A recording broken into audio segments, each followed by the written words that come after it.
शांति। ओम शांति। 31 जुलाई 2022 की अव्यक्त मुरली है, जिसका रिवाइज कोर्स है 31 दिसंबर 1991। मुरली का हेडिंग है यथार्थ चार्ट का अर्थ है प्रगति और परिवर्तन। यथार्थ चार्ट का अर्थ है प्रगति और परिवर्तन। आज बाप दादा अपने विश्व नवनिर्माता बच्चों को देख रहे हैं। आज के दिन नए वर्ष के आरंभ को दुनिया में चारों ओर मनाते हैं, लेकिन वो मनाते हैं नया वर्ष। और आप ब्राह्मण आत्माएं नए संगम युग में हर दिन को नया समझ मनाते रहते हो। वो एक दिन मनाते हैं और आप हर दिन को नया अनुभव करते हो।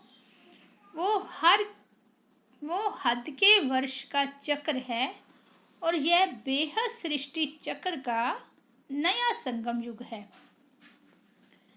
संगम युग सारे युगों में सर्व प्रकार की नवीनता लाने का युग है। आप सभी अनुभव करते हो कि संगम युगी ब्राह्मण जीवन नया जीवन है। नई नॉलेज द्वारा नई वृत्ति, नई दृष्टि और नई सृष्टि में आ गए हो। दिन रात हर समय हर सेकंड नया लगता है। संबंध भी कितने नए बन गए हैं। पुराने संबंध और ब्राह्मण संबंध में कितना अंतर है। पुराने संबंधों की लिस्ट स्मृति में लाओ, कितनी लंबी है। लेकिन संगम युगी नए युग के नए संबंध कितने हैं। लंबी लिस्ट है क्या। बाप दादा और भाई बहन और कितने निस्वार्थ प्यार के संबंध हैं।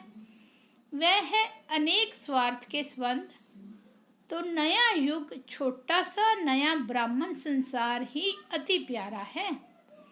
दुनिया वाले एक दिन एक दो को मुबारक देते हैं और आप क्या करते हो। बाप दादा क्या करते हैं। हर सेकंड हर समय हर आत्मा के प्रति शुभ भावना शुभ कामना की मुबारक देते हैं। जब भी किसी को किसी भी उत्सव के दिन की मुबारक देते हैं तो क्या कहते हैं। खुश रहो, सुखी रहो, शक्तिशाली रहो, तंदुरुस्त रहो। तो आप हर समय क्या सेवा करते हो। आत्माओं को नई जीवन देते हो। आप सबको भी बाप दादा ने नई जीवन दी है ना। और इस नई जीवन में यह सभी मुबारकें सदा के लिए मिल ही जाती हैं। आप जैसे खुश नसीब, खुशी के खजानों से संपन्न, सदा सुखी और कोई हो सकता है। इस नवीनता की विशेषता आपके देवताई जीवन में भी नहीं है। तो हर समय स्वतः ही बाप दादा द्वारा मुबारक, बधाइयाँ व ग्रीटिंग्स मिलती ही रहती है। दुनिया वाले नाचेंगे, गाएंगे और कुछ खाएंगे। और आप क्या करते हो। हर सेकंड नाचते और गाते रहते हो और हर रोज ब्रह्मा भोजन खाते रहते हो। लोग तो खास पार्टीज अरेंज करते हैं और आपकी सदा ही संगठन की पार्टीज होती रहती है। पार्टीज में मिलन होता है ना। आप ब्राह्मणों की अमृत वेले से पार्टी शुरू हो जाती है। पहले बाप दादा से मनाते हो। एक में अनेक संबंध और स्वरूपों से मनाते हो। फिर आपस में ब्राह्मण जब क्लास करते हो तो संगठन में मिलन मनाते हो ना। और मुरली सुनते सुनते नाचते हो, गाते हो और हर समय उत्साह भरे जीवन में उड़ते रहते हो। ब्राह्मण जीवन का श्वास ही है उत्साह। अगर उत्साह कम होता है तो ब्राह्मण जीवन के जीने का मज़ा नहीं होता। जैसे शरीर में भी श्वास की गति यथार्थ चलती है तो अच्छी तंदुरुस्ती मानी जाती है। अगर कभी बहुत तेज गति से चले, कभी स्लो हो जाए तो तंदुरुस्ती नहीं मानी जाएगी ना। ब्राह्मण जीवन अर्थात उत्साह, निराशा नहीं। जब सर्व आशाएं पूर्ण करने वाले बाप के बन गए तो निराशा कहाँ से आई। आपका एक्यूपेशन ही है निराशावादी को आशावादी बनाना। यही सेवा है ना। यह तो दुनिया के हद के चक्कर अनुसार आप भी दिन को महत्व दे रहे हो, लेकिन वास्तव में आप सब ब्राह्मण आत्माओं का संगम युग ही नवीनता का युग है। नई दुनिया भी इस समय बनाते हो। नई दुनिया का ज्ञान इस समय ही आप आत्माओं को है। वहाँ नई दुनिया में नए पुराने का नॉलेज नहीं होगा।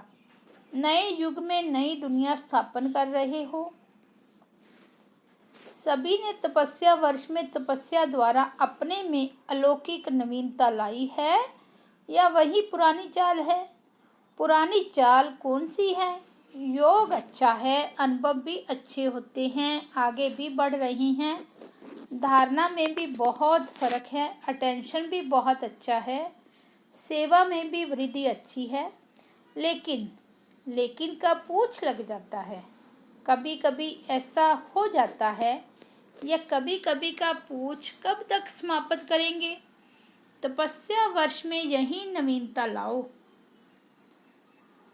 पुरुषार्थ व सेवा के सफलता की संतुष्टता की परसेंटेज कभी बहुत अच्छी, कभी नीची। इसमें सदा श्रेष्ठ परसेंटेज की नवीनता लाओ।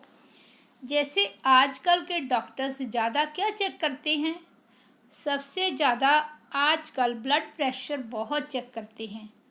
अगर ब्लड का प्रेशर कभी बहुत ऊंचा हो, कभी नीचा चला जाए तो क्या होगा। तो बाप दादा पुरुषार्थ का प्रेशर चेक करते हैं। बहुत अच्छा जाता है, लेकिन कभी कभी जंप मारता है। या कभी कभी का शब्द समाप्त करो। अभी तो सभी इनाम लेने की तैयारी कर रहे हो ना। इस सारी सभा में ऐसे कौन हैं जो समझते हैं कि हम इनाम के पात्र बने हैं। कभी कभी वाले इनाम लेंगे। इनाम लेने के पहले यह विशेषता देखो कि इन 6 मास के अंदर 3 प्रकार की संतुष्टता प्राप्त की है।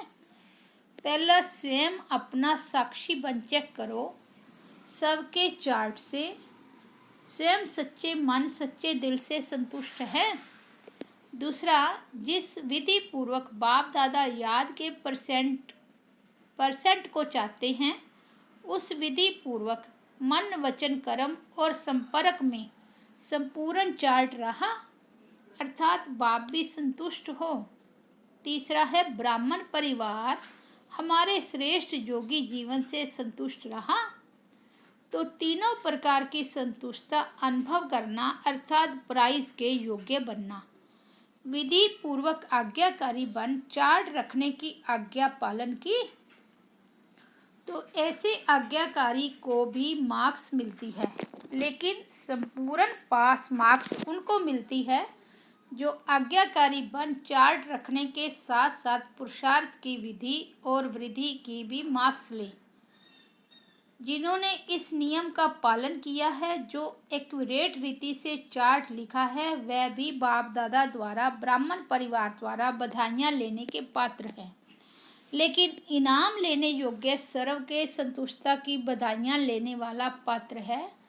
यथार्थ तपस्या की निशानी है कर्म, संबंध और संस्कार। तीनों में नवीनता की विशेषता, स्वयं भी अनुभव हो और औरों को भी अनुभव हो। यथार्थ चार्ट का अर्थ है हर सब्जेक्ट में प्रगति अनुभव हो, परिवर्तन अनुभव हो। परिस्थितियाँ व्यक्ति द्वारा या प्रकृति द्वारा या माया द्वारा आना, यह ब्राह्मण जीवन में आना ही है। लेकिन स्वस्थिति की शक्ति ने परिस्थिति के प्रभाव को ऐसे ही समाप्त किया जैसे एक मनोरंजन की सीन सामने आई और गई। संकल्प में परिस्थिति के हलचल की अनुभूति न हो। याद की यात्रा सहज भी हो और शक्तिशाली भी हो। पावरफुल याद एक समय पर डबल अनुभव कराती है। एक तरफ याद अग्नि का बन भस्म करने का काम करती है, परिवर्तन करने का काम करती है, और दूसरे तरफ खुशी और हल्केपन का अनुभव कराती है। ऐसे विधि पूर्वक शक्तिशाली याद को ही यथार्थ याद कहा जाता है। फिर भी बाप दादा बच्चों के उमंग और लगन को देख खुश होते हैं। मेजॉरिटी को लक्ष्य अच्छा स्मृति में रहा है, स्मृति में अच्छे नंबर लिए हैं, स्मृति के साथ समृद्धि, उसमें नंबरवार हैं। स्मृति और समृद्धि दोनों साथ साथ रहना, इसको कहेंगे नंबर 1 प्राइज के योग्य। समृद्धि सदा हो और समृद्धि कभी कभी व परसेंटेज में रहना, इसको नंबरवार की लिस्ट में कहेंगे। समझा? एक्यूरेट चार्ट रखने वालों के भी नामों की माला बनेगी। अभी भी बहुत नहीं तो थोड़े समय तो रहा है। इस थोड़े समय में भी विधि पूर्वक पुरुषार्थ की वृद्धि कर अपने मन, बुद्धि, कर्म और संबंध को सदा अचल अडोल बनाया तो इस थोड़े समय के अचल अडोल स्थिति का पुरुषार्थ आगे चलकर बहुत काम में आएगा और सफलता की खुशी स्वयं भी अनुभव करेंगे और औरों द्वारा भी संतुष्टता की दुआएं प्राप्त करते रहेंगे। इसलिए ऐसे नहीं समझना कि समय बीत गया, लेकिन अभी भी वर्तमान और भविष्य श्रेष्ठ बना सकते हो। अभी भी विशेष स्मृति मास एक्स्ट्रा वरदान प्राप्त करने का मास है। जैसे तपस्या वर्ष का चांस मिला, ऐसे स्मृति मास का विशेष चांस है। इस मास के 30 दिन भी अगर सहज स्वतः शक्तिशाली विजयी आत्मा का अनुभव किया तो यह भी सदा के लिए नेचुरल संस्कार बनाने की गिफ्ट प्राप्त कर सकते हो। कुछ भी आवे, कुछ भी हो जाए, परिस्थिति रूपी बड़े से बड़ा पहाड़ भी आ जाए, संस्कार टक्कर खाने के बादल भी आ जाए, प्रकृति भी पेपर ले, लेकिन अंगत समान मन बुद्धि रूपी पाव को हिलाना नहीं, अचल रहना। बीती में अगर कोई हलचल भी हुई हो, उसको संकल्प में भी स्मृति में नहीं लाना, फुल स्टॉप लगाना। वर्तमान को बाप समान श्रेष्ठ सहज बनाना और भविष्य को सदा सफलता के अधिकार से देखना।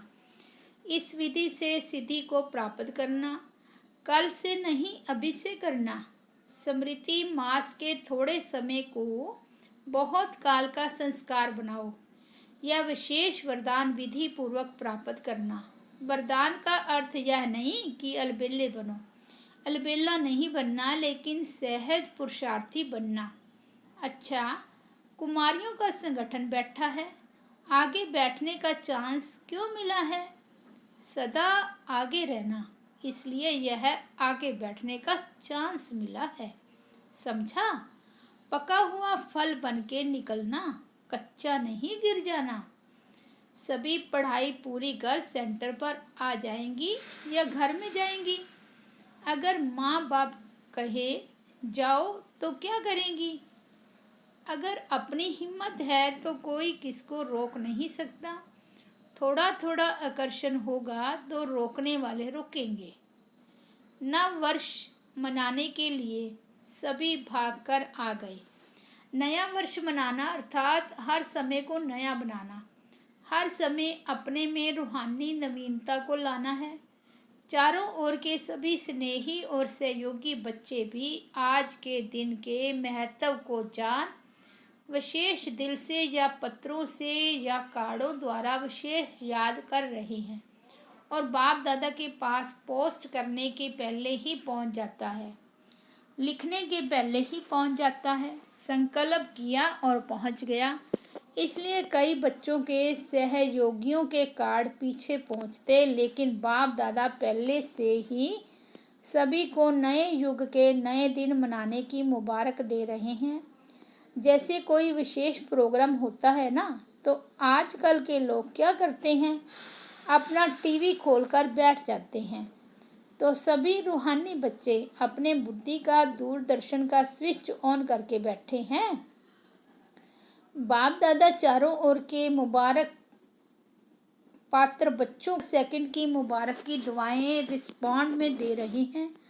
हर समय की याद और प्यार यही दुआएं बच्चों के दिल के उमंग उत्साह को बढ़ाती रहती है।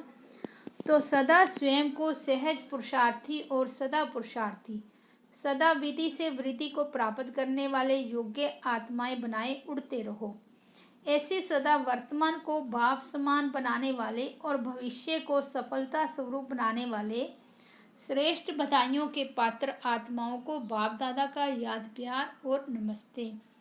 वरदान है, अपनी सर्व जिम्मेवारियों का बोझ बाप को दे, स्वयं हल्का रहने वाले निमित्त और निर्माण भव। जब अपनी जिम्मेवारी समझ लेते हो तब माथा भारी होता है। जिम्मेवार बाप है, मैं निमित्त मात्र हूँ, यह स्मृति हल्का बना देती है। इसलिए अपने पुरुषार्थ का बोझ, सेवाओं का बोझ, संपर्क संबंध निभाने का बोझ, सब छोटे मोटे बोझ बाप को देकर हल्के हो जाओ। अगर थोड़ा भी संकल्प आया कि मुझे करना पड़ता है, मैं ही कर सकता हूँ, तो यह मैंपन भारी बना देगा और निर्माणता भी नहीं रहेगी। निमित्त समझने से निर्माणता का गुण भी स्वतः आ जाता है। स्लोगन है, संतुष्ट मनी वह है जिसके जीवन का श्रृंगार संतुष्टता है। अच्छा, ओम शांति।